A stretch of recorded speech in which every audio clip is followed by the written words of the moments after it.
Hello mga kawin!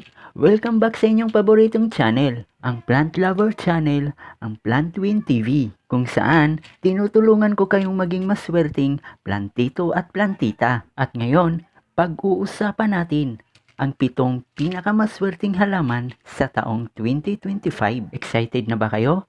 Simulan na natin!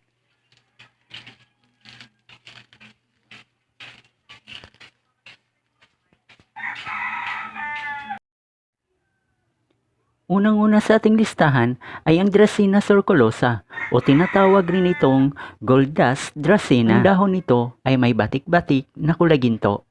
Kaya pinaniniwalaan ng mga Feng Shui expert na ito ay naghahatid ng kasaganahan at magandang kalusugan sa sinumang taong mag-aalaga nito. Ito ay napakadaling alagaan, kaya perfect ito para sa mga baguhan pa lamang naghahalaman. Ang Dracena sorculosa nagtataglay ng malakas na positibong enerhiya, lalong-lalo na kapag ito ay nakadisplay sa may entrance ng inyong tahanan.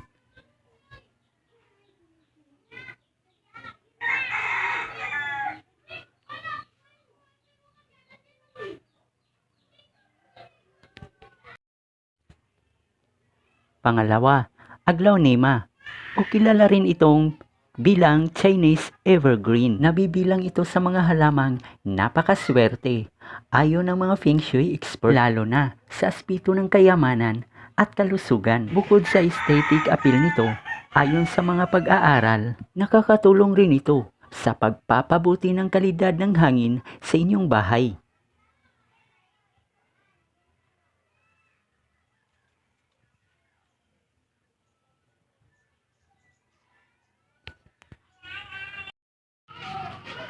Pangatlo, palmera. Sino ba ang hindi nakakakilala ng palmera?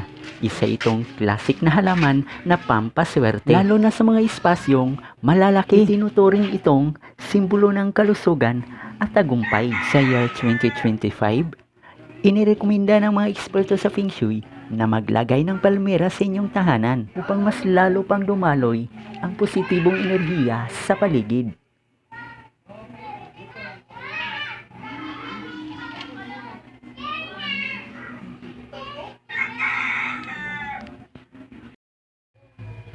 Pang-apat, snake plant. Ang snake plant ay hindi lang basta matibay at madaling alagaan. Sa Feng Shui, ito ay itinuturing na protektor ng tahanan dahil sa kakayahan nitong mag-repel ng negatibong enerhiya. Bukod rito, isa rin itong natural air purifier. Kaya siguradong magiging masariwa ang hangin sa inyong bahay.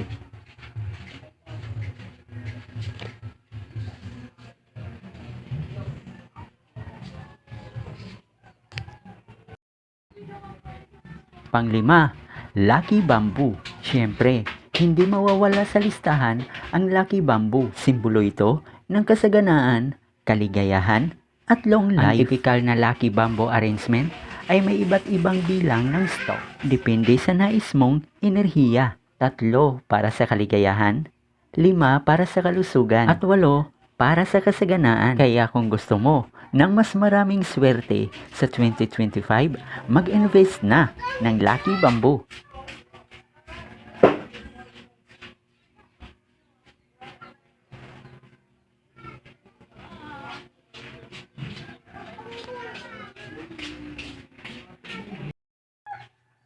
Pang-anim, Ficus elastica. Next up ang Ficus elastica o rubber tree. Simbolo ito ng katatagan at kasaganaan. Ayon sa Feng Shui, ang bilog na dahon ng Ficus elastica ay nagpapahiwatig ng yaman. Hindi lang ito maganda sa mata, may kakayahan rin itong magtanggal ng toxin sa hangin.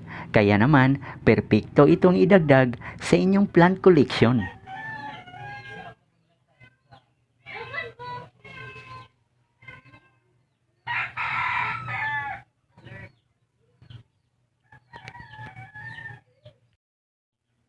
At pang-7, Boston Fern. Ang huling entry sa ating listahan, ang Boston Fern. Bukod sa pagiging magandang pang-display, ang Boston Fern ay may kakayahang mag-absorb ng humidity sa paligid. Kaya ito ay perpekto sa mga lugar na may mataas na moisture tulad ng banyo o kusina. Ang halamang ito ay sumisimbolo sa pagiging fresh at positibong enerhiya sa paligid.